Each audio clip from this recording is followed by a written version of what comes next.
Hi everyone, welcome to the Ask Dr. Lin show, where I answer questions that hit BAKERpedia every day. I am Dr. Lin from BAKERpedia, the only place you should go first when you need all your technical questions answered on the go. What I do on the show is to answer the questions that are most important to commercial bakers. Yes, you know, when your dough is coming out of the mixer at 1,000 pounds 4 times an hour on 3 lines, who has the time to do an hour-long research on the internet? Well, this is what the show is for. Place any comments on the topics that you're researching on BAKERpedia, and if you're lucky, I will answer them on this show. Alright, I'm going to focus today's show on the basics of dough. Today's show is brought to you by Diasna. With their Wendell mixers, their counter-rotating mixing bars reduces mix times by up to 50%, increasing water absorption from 5 to 8%, thus reducing heat accumulation and producing cooler doughs.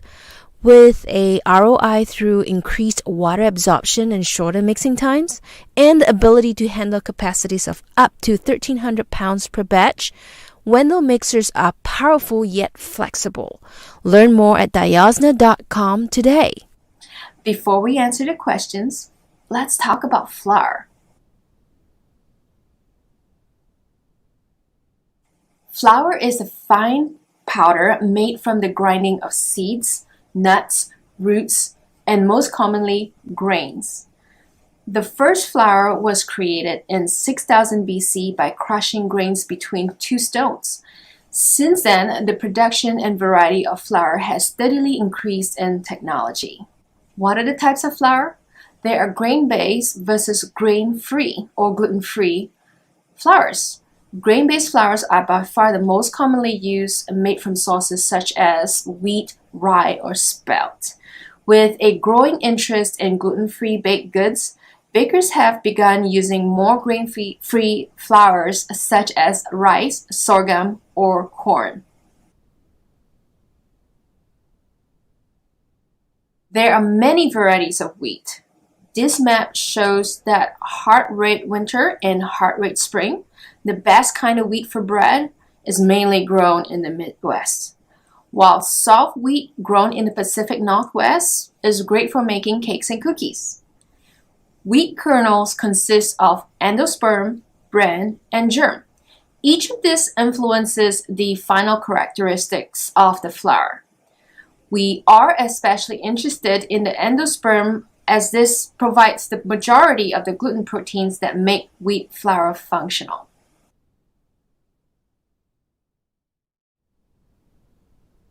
The gluten proteins. The gluten proteins in wheat flour is what provides the elasticity and resiliency. If you're having flour inconsistencies, the gluten or protein content is where you like to start first.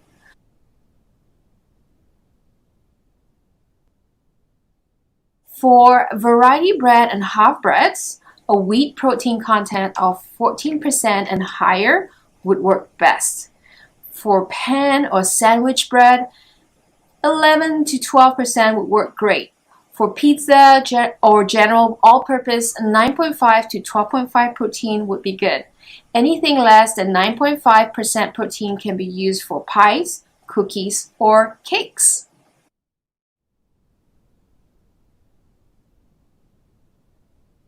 A main component of wheat flour is, of course, the gluten protein. Although a small part at about 10 to 15% of the flour, it is the most important and functional part. Protein quantity is the main indication of how much gluten is in there. So, does it mean that if this number is higher, the flour will have a better bread baking quality? Not necessarily. A high protein quantity doesn't equate to a good protein quality. For example, just as a comparison, a hard winter wheat may have a protein quantity as high as 13%, but it has a worse bread baking quality than, say, a hard red spring at 11%. If you're cross-comparing between flour blends and just don't depend on protein quantity, look at the protein quality as well. And protein quality can be quantified by the farinograph The phrenograph parameters like peak height and peak time, MTI, and stability will all reflect the quality of the proteins, and this should be used to compare whether one flour is better at producing bread than the other. Alright, now that you know about flour, flour quality, and quantity, let's talk about the next most important thing. Water is made up of 3 atoms, 2 hydrogens and 1 oxygen. Together, they make a major constituent of all living matter. Water is the second most important ingredient in baking.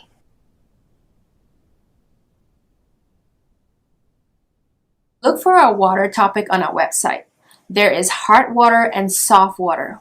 Which one is yours? Water has a varying amount of calcium, magnesium, and sodium, depending on its source.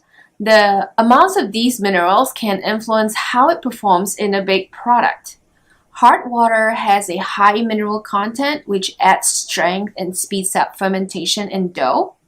Softer water has a lower mineral content, decreasing dough strength and fermentation speed.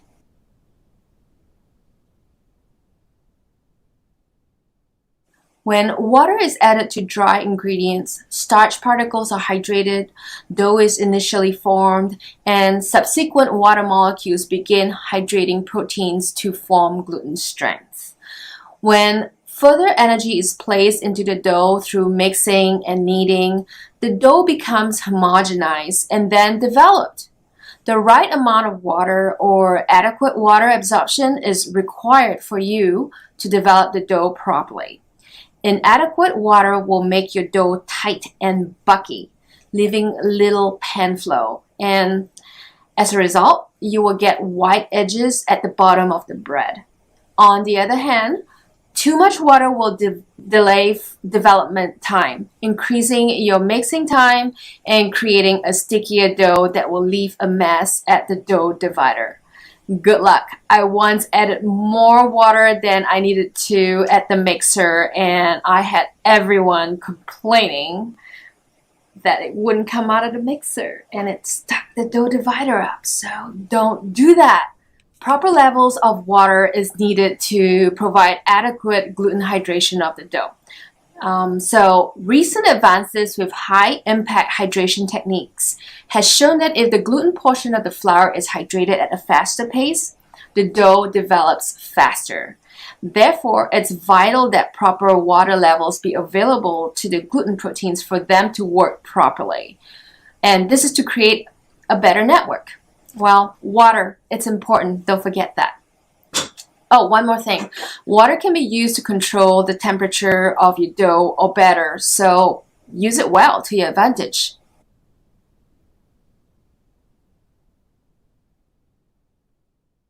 Flour is made up of gluten, starch, and lipid particles.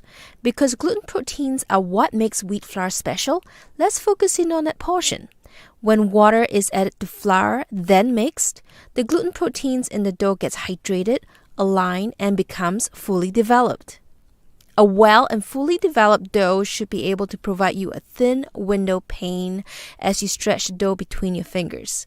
This is the test for full development. Full development provides a thin film of dough that is able to keep the gases in during fermentation and proofing. The third and last important thing in dough basics is the wonderful tiny organisms that are carb lovers that produces the gas you need to raise your dough. It's funny how most of us think that the yeast's job is just to produce gas, but really, yeast has other functions in dough as well. It produces alcohol that provides a deeper aroma to the bread, and enzymes and acids that help the dough mature and hydrate further. That is why after 2 to 4 hours of fermentation, the dough feels fuller and drier. This is because the enzymes in the yeast work with the acids on the polymeric nature of dough. Interesting, isn't it? Yeast fermentation is really multi-directional.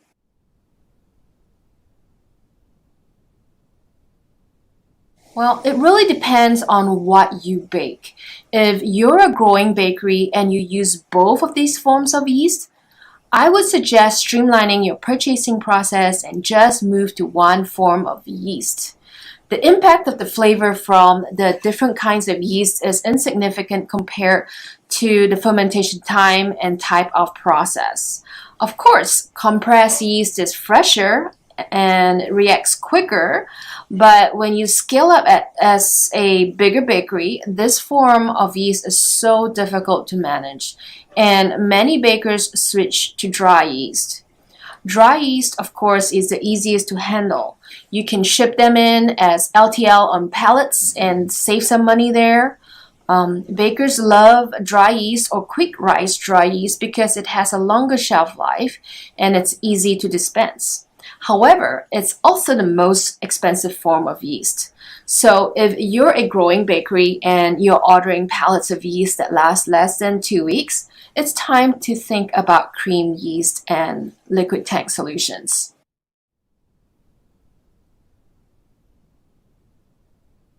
That's a smart question and one that I like to hear, mainly because it means that you are growing.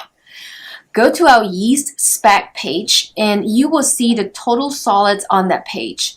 Just use the table on here to calculate the equivalence of total solids from dry yeast to cream yeast. This is where you should start. After this, do some tests to determine the same guessing power. This is when you ask your yeast supplier to send some free yeast, some free cream yeast, to run some tests for at least 8 continuous batch or a 2-hour run. Remember, yeast is an important ingredient, so a switch in form or suppliers need to be taken seriously. Do this with many commercialization runs accomplished at the specified fermentation times. Just get it right.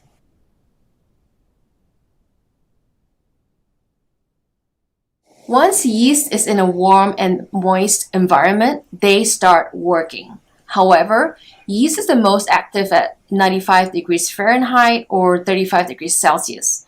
It reduces its activity at about 105 degrees Fahrenheit or 40 degrees Celsius, and it's killed at temperatures above 140 degrees Fahrenheit or 60 degrees Celsius.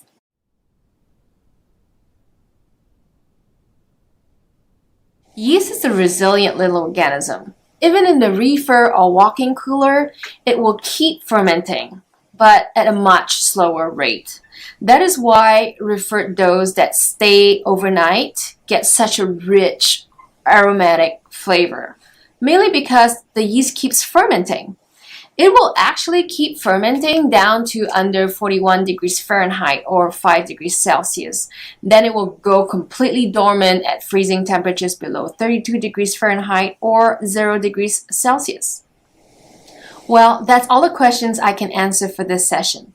Thank you for joining me today on Ask Dr. Lin. Remember, BAKERpedia can't be free without our sponsors.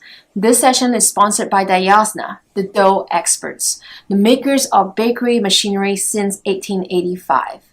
Go to diasna.com today to learn more.